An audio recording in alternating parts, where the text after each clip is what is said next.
the slides for today? That's all right, I'll give him a second. We can make a diversion here. So, that's all right, you're good, appreciate it. Make sure my clicker's on. Okay, there we go. All right, so again, welcome to Grinched Church. We're so thankful for each one of you.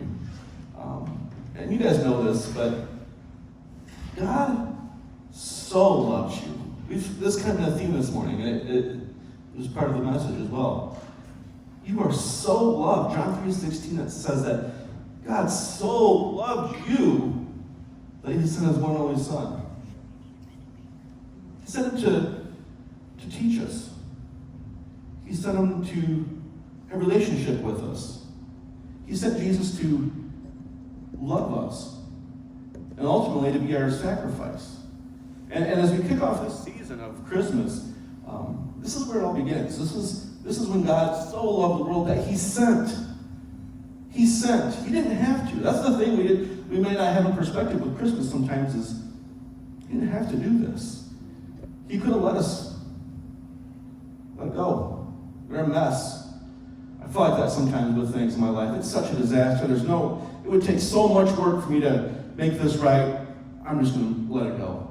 What if God would have said that? He didn't. He so loved us. He sent Jesus.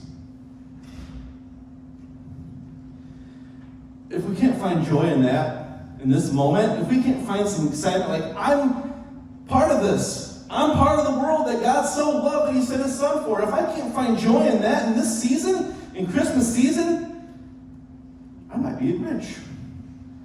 And that's what we're going to talk about. Today we're kicking off our Grinched series. The Grinch is going to be looking at what is it that, okay, everybody know the Grinch story. If you don't, I'll give you a quick recap. The Grinch hates Christmas. He hates it, and he makes it his purpose to stop Christmas from coming. We're going to get into more, but if we can't find joy, ever, you're a Grinch. I'm a Grinch. And so I just wanted to teach about that this series, and it's going to be a little bit of a different Christmas series. It's not going to be your conventional, what maybe you've heard before. We will get to the Christmas story, of course, the week of Christmas, but leading up, we're going to be talking about how we find joy in the season, because the season in and of itself is a gift from God. But if we're miserable through it, we're not really living out what we've been called to do here. So, the Grinch. The word, or the name, rather, was created by Dr. Seuss. It's a book by Dr. Seuss, How the Grinch Stole Christmas. If anybody has never seen the movie or the other movie or the TV show or read the book or been under a rock for the last 50 years, the Grinch, as I mentioned, hates Christmas. He just hates it. He hates the joy that the city, he's from Whoville, the Who's from Whoville, are these Christmas crazies, and they love Christmas, and they celebrate it, and they're all about Christmas. They're buying gifts and singing songs and lighting up their houses, and the Grinch hates it. And he stands up on his mountain home above Whoville and looks down with hate on the city. He hates that city. He hates everything they stand for. He hates the sound he hears of the songs. Just can't stand it. The traditions, the music, every aspect, he doesn't like it. In the movie, which is completely fictional, it's a pretend movie by Dr. Seuss, we get a little insight into why the Grinch is the way he is. The movie gives a little backstory to why the Grinch is the Grinch. So when we meet people who are curmudgeons, unhappy, miserable, hate things, almost always there's a reason. There's always a backstory there. And whether we take the time to find that out is up to us, but most people aren't that way just by choice. It's not just because they like it. There's something there. There's some reason. There's a hurt or a pain or some situation, abuse, something led them to bitterness. Something. And while the Grinch is entirely fictional, again, it's a pretend story based on this all pretend, the concepts and the feelings that the Grinch faces at Christmas time apply to us. They're very real. They can be very real to what we're going through in our lives, especially around Christmas. For some reason, Christmas has that effect on us. We can be okay all year, but when Christmas comes, for some reason, there's some sadness, there's some depression, there's some loneliness, there's some difficulty that we just all of a sudden feel. And this sermon series isn't going to test your knowledge of the Grinch. So don't worry about that. If you don't know the Grinch, don't worry. But we'll serve as a launching pad to discover what it's like to be the Grinch and discover or reveal or treat the Grinch in us all. There's a perfect example of someone becoming a Grinch in the Bible. And I want to share that this morning. The example comes out of 1 Samuel 18, verses 5 through 12. I'm going to read the first, I'm going to read 5, 6, and 7 right now. It's the story of King Saul and David coming in from a battle, coming back into their town from this battle. And we'll get into this. So I'll read this right now. David marched out with the army and was successful in everything Saul sent him to do. Saul put him in command of the fighting men, which pleased all the people and Saul's servants as well. As the troops were coming back, when David was returning from killing the Philistine, the women came out from all the cities of Israel to meet King Saul, singing and dancing with tambourines and shouting shouts of joy, and with three-stringed instruments. As they danced, the women sang, "Saul has killed his thousands, and David his tens of thousands." So as you see up here, I didn't put it up. You guys got to remind me of those things. I didn't put it more. So the highlighted, underlined sections are good things that are happening. Positives, success, people were pleased, singing and dancing with tambourines, sounds of joy, all good stuff, all exciting things. It's like the Who's down in Whoville, rejoicing. It's good, it's exciting. I want to look at some of these positives, some of these good things that are going on. First of all, success in everything, it says. The Bible says David had success in everything, so therefore the army was successful. And to extrapolate that out even farther, King Saul was successful because, after all, King Saul appointed David. King Saul told David where to go. King Saul told David where the fight's at. So you would think this success would be a reflection on King Saul. Hey, I'm the one who made the call. I did that. Hooray. Thank you, David, for doing a good job.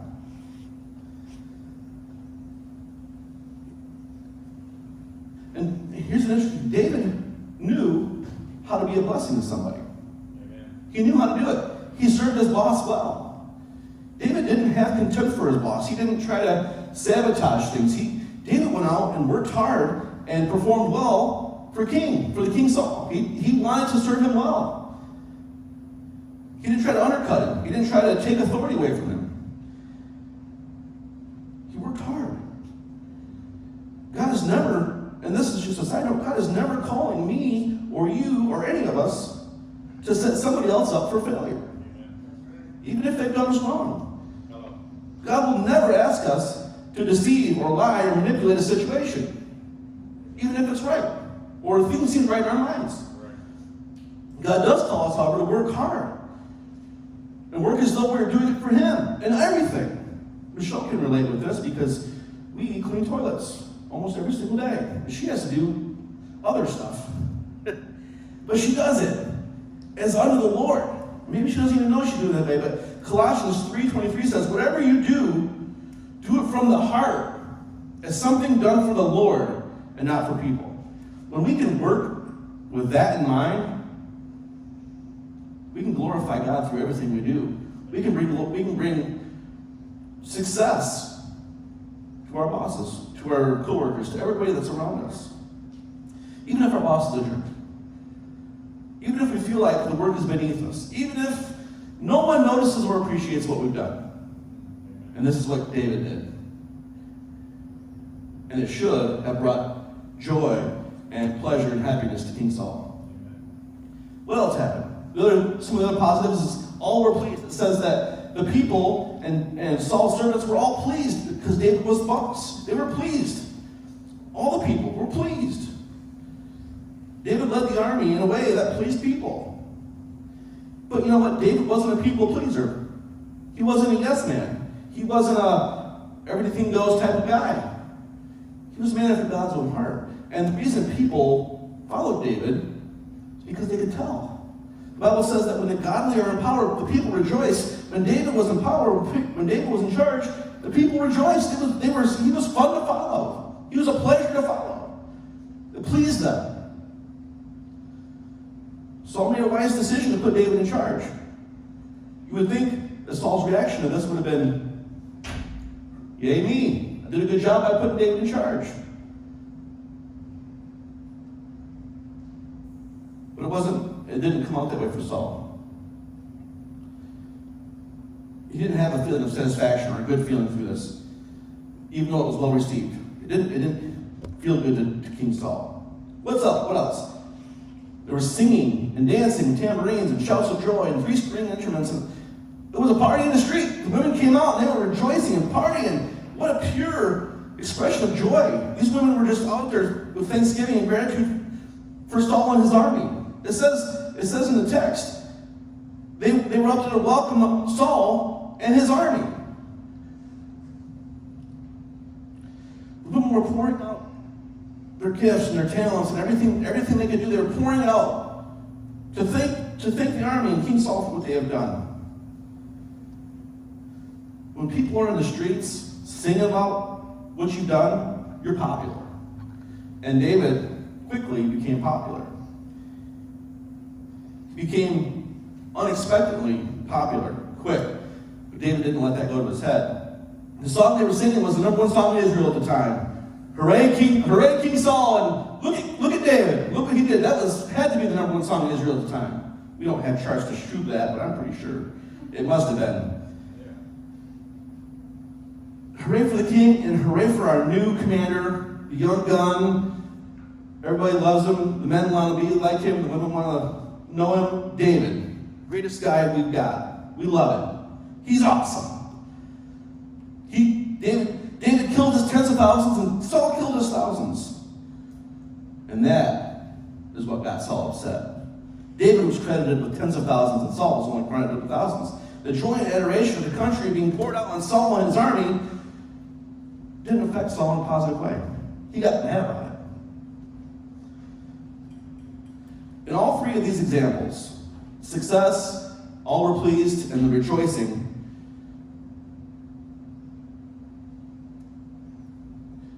it didn't come off that way to Saul.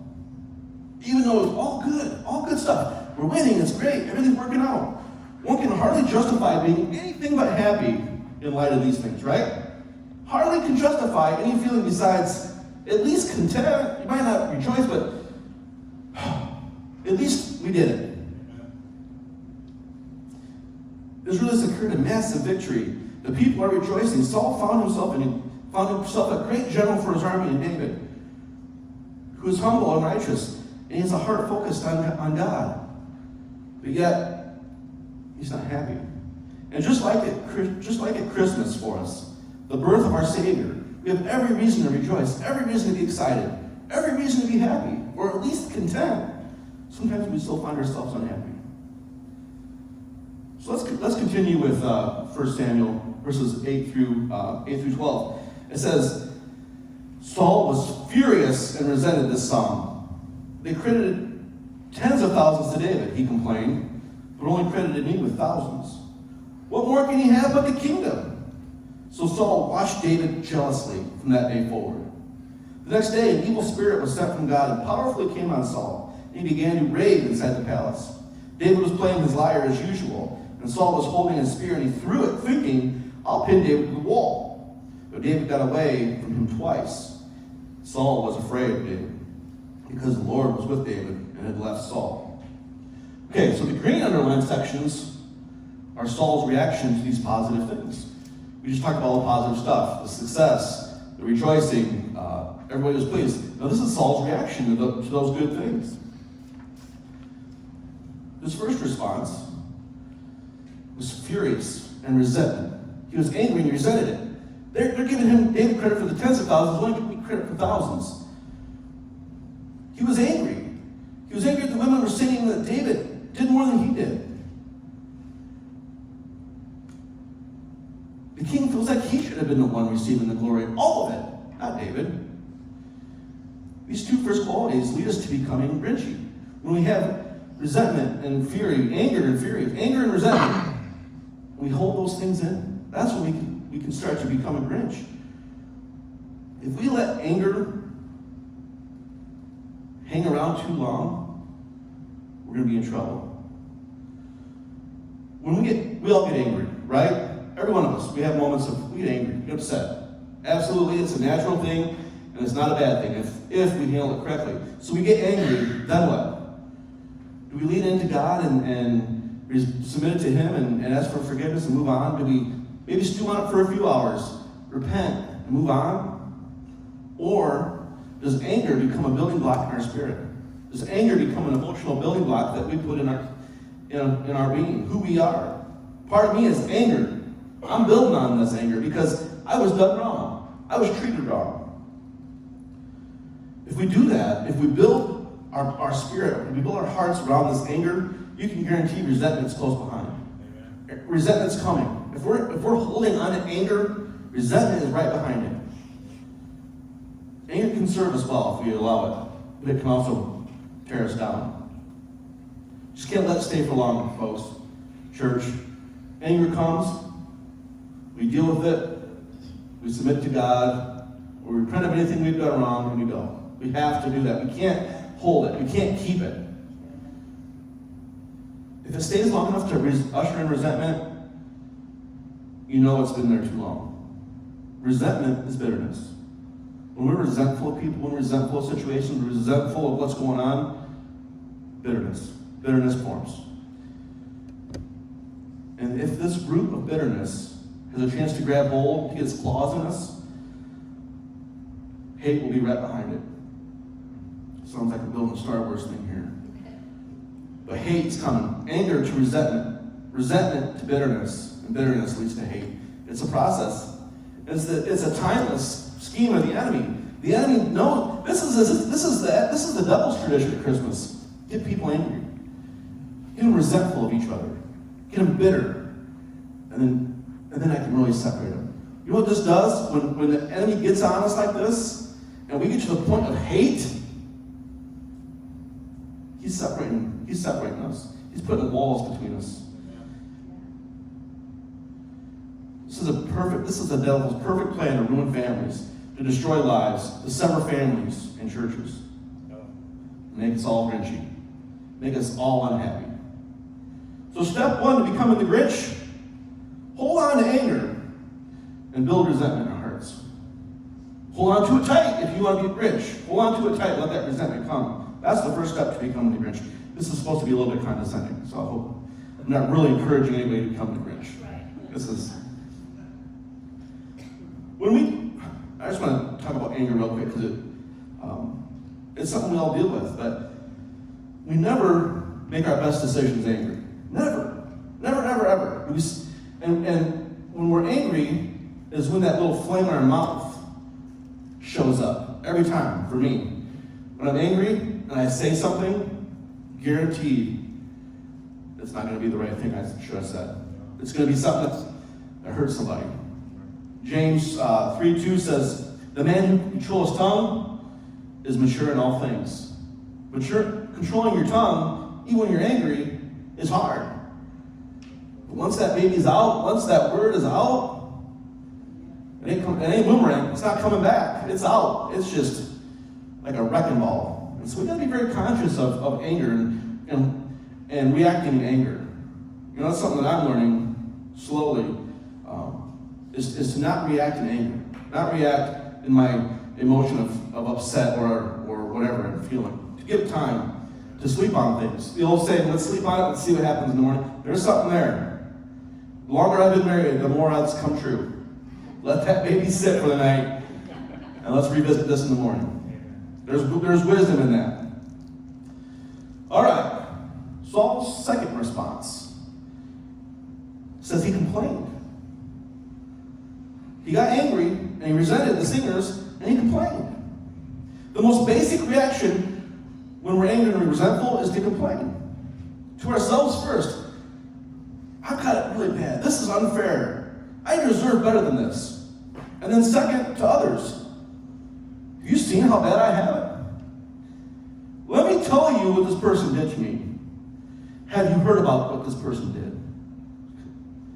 And eventually, to anybody who will listen. And if we complain enough to enough people, we will garner support for our position. We'll find somebody who will sympathize with what we want, with what we think. They'll join us in our misery. But in that process of finding one person who can join you, you're going to push away 90%. 90% of the people are going to be like, oh, Ben's such a buzzkill. Like, he's always complaining. Like, he just won't stop. It's a drain. Complaining is a drain. We talked about complaining several times. It feels like, when I told Cleo I had a section about complaining, she says, didn't we just talk about complaining? We did. Let's hear it again. But when we complain, it's exhausting. Being the complainer is exhausting. Listening to complaining is exhausting. It sucks all the fun out of it. It's just not edifying to the body. It drains us. Complaining about people leads to what? Gossip. A lot of times.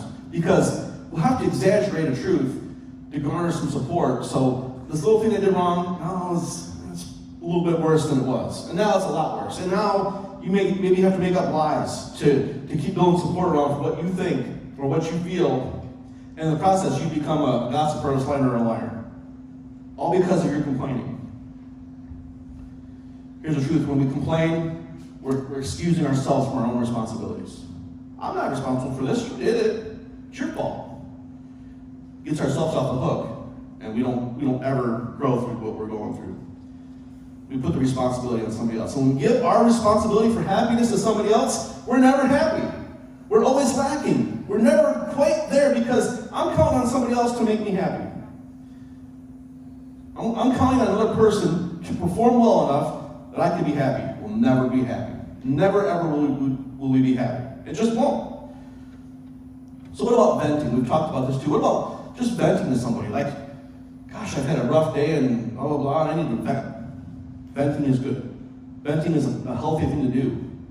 And here's my thought with venting versus complaining. If we're telling someone our situation or something happened, and they offer some wisdom or insight or not, and then that's the end of it, that's venting.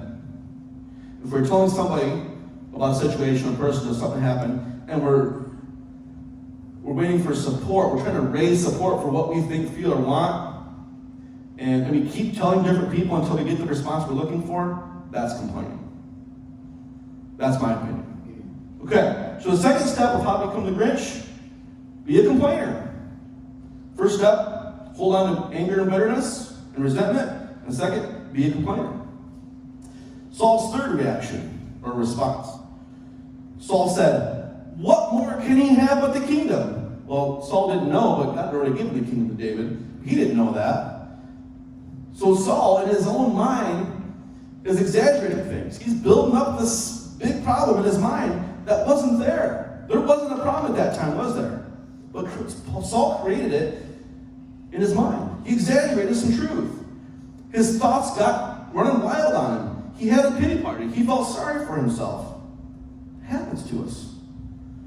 One of the worst things that we can do is never allow anybody else into our weirdness. When we let our crazy train brain go down the tracks unchecked, man, we can think a lot of weird stuff. I can really think something going on and exaggerate this little thing, and now this is this big problem in my brain. And all I have to do, honestly, the cure for this is to verbalize it. Tell your spouse, tell somebody. And then all of a sudden, the crazy train in your brain doesn't make sense anymore. That thing coherent. Like, what was I even thinking? Gosh, I wanted to blah, blah, blah. But if we don't verbalize it, sometimes just verbalizing our crazy, crazy thoughts takes our power away. Don't feel bad if you have a crazy thought. Don't feel bad. It happens. Saul had some crazy thoughts, but he didn't verbalize them. He didn't get a friend and say, hey, you never believe what I was thinking just now. Tell me this is crazy. Blah, blah, blah. Yeah, that's crazy. Thank you, brother. Thank you, Cleo, whoever. Don't be scared. Find somebody. Find a friend, an accountability partner, a spouse, somebody that you can vent and get your crazy train back on track. So this third step to become the Grinch, is to make mountains out of molehills. Exaggerate little stuff. Take a little problem and make it a big problem. That's a great way to become the Grinch. Make your own problems. All right. The fourth response was Saul watched David with jealousy. He watched him. Going back to exaggerating his thoughts a little bit, now he's just focused on David. He can't take his eyes off David. I'm not talking about the good jealousy that God has for us that we talked about last week, Dave. I'm talking about the sinful kind that leads us down the wrong path. The kind that leads to sin. Now Saul's mind is filled with suspicion towards David. He's watching him with suspicion. He's listening with suspicion. David could have done anything and Saul would have heard something wrong. Because he already decided he's suspicious. He's jealous of David. He's going to find something. When we get in that situation, we can always find fault with something. We can always find somebody's trying to manipulate us or hurt us or do something. At least in our mind. He gave way to that devilish vice of envy. And envy can burn like fire in our hearts, like a sickness that's continually gnawing at us, gnawing at our soul when we're envious of others. King Saul looked at David with an evil eye, adding his own twist to everything that was happening, making everything worse than it really was. The enemy loves to get our focus off of Jesus and onto stuff around us, especially the people. People are perfect bait for people. Does that make sense?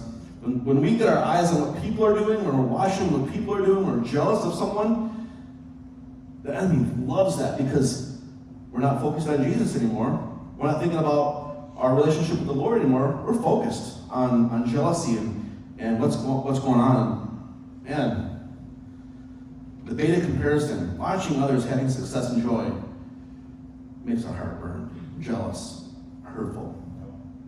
So step 4 to becoming the Grinch is to have a jealous heart. Okay, step 5, the fifth response, Saul's fifth response. It says he raved in the palace. He raved. I'm talking about a party with laser lights. He's raving like his mind is working against him at this point. He's raving with sin. Sin and sinful thoughts are just rolling over and over in his mind. He's just raving in his palace. The enemy has a foothold in our mind when we can't break the sinful thought pattern. When we keep going back to these thoughts and sin and thought and sin and thought and sin, the enemy loves it. The enemy gets his grip on us. And that's what happened with Saul. Saul came up with a simple plot to kill David. I'm going to throw a spear just as pin him against the wall. That's what he said. Saul's mind was foggy. He had allowed the enemy full access into his thoughts and his actions. And every sin starts with a thought. Always starts with a thought. It was that first thought of fury that they were leaving David more than they left him. That was Saul's first thought that led him to throwing his spear at his general in his palace. So step 5 for becoming a Grinch is to wallow in sin and sinful thoughts. Just stay in it. Just stay with those sinful thoughts and just keep rehashing them and roll them over. I think about the movie The Grinch where he's up there in his cave. I don't know if you're familiar with the Jim Carrey version of The Grinch, but he's up there in his cave and he's just going crazy and screaming and the thing's banging the cymbals on his head.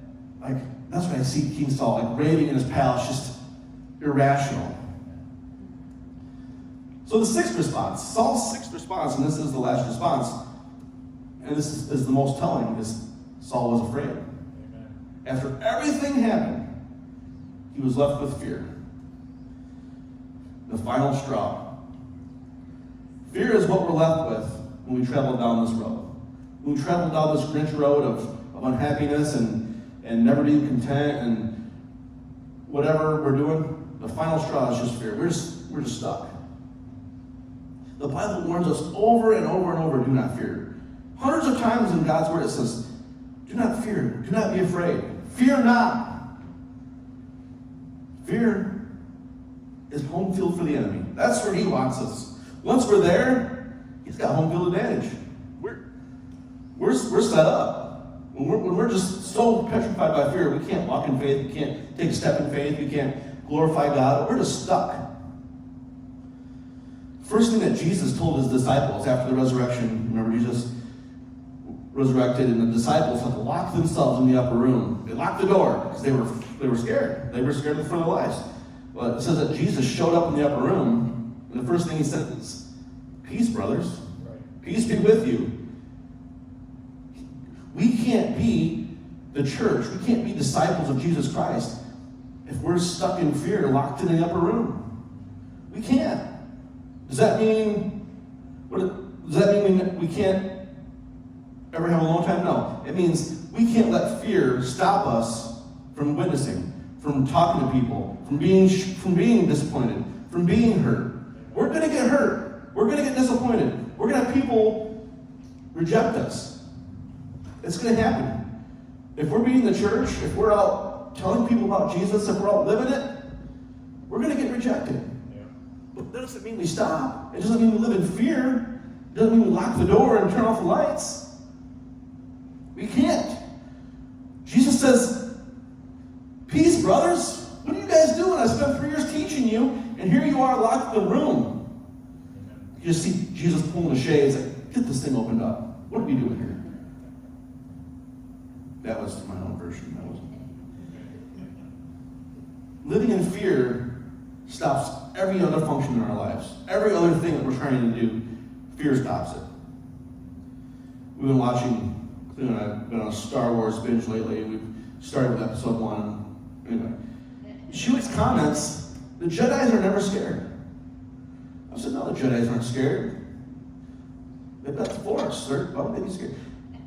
And Darren mentioned something at Men's Breakfast yesterday that spoke to that. Just like a Jedi who is operating in the Force, again, if you don't know Star Wars, don't worry. Just like a Jedi who's operating in the Force, who isn't afraid. A mature Christian, living in full submission to God's purpose and call for their life, they have a peace about them. They don't get rattled when the storm comes. They don't get upset when difficulties come. They don't get upset when hard times and trials happen. They're solid. Like Jesus sleeping in the boat, and the disciples are up top raving on the boat. Oh, what are we going to do? It's storming, we're going to die. And Jesus, you're sleeping in the hole. And Jesus comes out, he's like, come on, guys. Come on. Have a little faith, you know. So we can build, when we can be so secure in our faith, so secure in God's love for us, that we can have peace in any circumstance, and we can control the fire in our mouth, and we can not let our minds go crazy, and we can not do all these other things. That's when we're really walking out the true Christian faith. Being the Grinch is going to stop that. Being afraid is going to stop that. The sixth step to becoming the Grinch, live your life in fear. Be scared. Be scared of talking to somebody. Be scared of sharing your faith. Be scared of talking about Jesus in the bar or at a building or at work, at your job, where nobody ever talks about Jesus. Maybe you can be the first one. Don't be scared. So as we can see, these 6 responses of Saul were his. He owned his own responses. He chose these things to become the Grinch. Becoming a Grinch comes from us. It's our own thing. It's not God's plan. It's not purpose. It's not God's will. It's us. And it's about how we react to the stuff going on around us. Stuff's going to go on around us.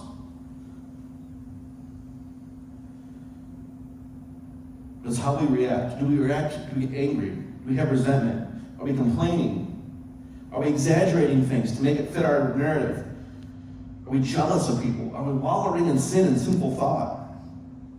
Are we scared? Those are the things that we can check and we can give to the Lord and say, Lord Jesus, I don't want to be the Grinch. I don't want to live my life like that anymore. I want to be a light. I want to be a light to the world. I was praying this week, and I got this visual. I wrote it down in my journal, and the Lord was speaking to me about, I came into the world to be a light, to be the light, and I've called you to be a lightning bud. And when we went camping, Dave and Darren and I and some others, we went camping. We were at a river. You remember this? Oh yeah. Oh man. We had the first ever unheard church. It was cool. But we prayed and we kind of broke, and everybody kind of took a few minutes on their own to go and just reflect. And Darren went out down the river. You want to finish this? Yeah, so there were just 4 guys up in the middle of the wilderness, and we each went our own way, and we prayed, Lord, what would you have for me? We just kind of walked Dave. by ourselves. Dave, can you give me the power? And it was good. Okay. So we all went our own way, just to have some alone time. That's the whole idea of going out in the wilderness is no cell phones, no beeps, no buzzes, no, need to make sure to pick up the dry cleaning kind of stuff. And we went our own way. We came back together. We had some worship time, and we each shared a scripture, and every single scripture had to do with light and darkness. Like the one I had was from Isaiah. The light has come, and the darkness has not understood it. And each of us had, I think, so okay, that's kind of cool, all of our 4 scriptures have to do with light and darkness. And we just had a good time of sharing. We prayed and we ended it. And I walked off down the river a little bit, and it was dusk, so the sun was setting, and it was amazing because there was this river, and we were on the south side of the river. And as the sun went down, all the lightning bugs came out. And on the north side of the river, it was completely pitch dark. There was nothing. Couldn't see a thing. And on the south side of the river where we were, it was like a galaxy of lightning bugs that were just twinkling, like a ridiculous amount of them. And they were just, it was the clearest, cleanest lightning. It wasn't like the green color. It was like a pure white. It was really bizarre. Yeah. And I was just like, guys, Came and got us. you gotta come see this. Like all of our scriptures were about the darkness and the light, and now God is showing us this darkness, and on the side where we're at, He's giving us this light. Like, Yes. Isn't that really neat? So we came and looked at it and enjoyed God's creation for a little bit. Yeah. Yeah, and it was black. The other side of the river was black. Like not one lightning bug. Like not a couple, none. And our side was like sea of the shore of lightning bugs. And anyway, in the prayer this week, the Lord said, you're to be the lightning bug, and the church is to be the swarm of lightning bugs. And if we get enough lightning bugs going, it's bright. And it lights up the world, and we can make a difference. One lightning bug on its own, the kids are going to catch and probably smash. But when we're all united together, flashing our little bitty light, because that's all we need to have, boy, we can change the world. And that was what the Lord said to me this week is, you're just one bug. You're just one lightning bug. And so is everybody. And in the grand scheme of building the kingdom of heaven on earth, we all have a role. We all have a call. And my call is to be the pastor of a church. And there's other calls that need to be fulfilled in all of us. And I just want to encourage you, and I'm getting a little bit off of the topic today, but I think this is why this vision is for. It is, if God's leading you to something, if you have a call in your life, if there's something gnawing, and you just feel like, I'm scared, or I'm not sure, or I'm not positive this is God. If it doesn't go away, and you can't escape it, chase it. Chase it. And pour it all out. And you'll never regret pouring it out when God calls you to. Pour it out, folks. Our church, you guys, our under church, we've been going for 8-9 months now. It's time. It's time to go beyond just what we're doing onto the next thing. The next thing. Now, does that mean what? I don't know. It's in you. The next thing is within you. I can sit up here and have ideas and plans, and I want to do this, I want to do that, I want to do this. But if the church, you guys aren't behind it, I'm just shooting off fireworks. I'm not doing anything. What I want to do is equip you to be who God called you to be. One of the vision of this church is to be real and glorify God and lead others to do the same through relationship with Jesus Christ. A place to become who God called you to be. If we're here and we're in pause or just kind of, we're not doing it. And I want to say this in loving, as much as loving as I possibly can. I can make all the plans in the world. And it won't matter if the church doesn't feel the same call.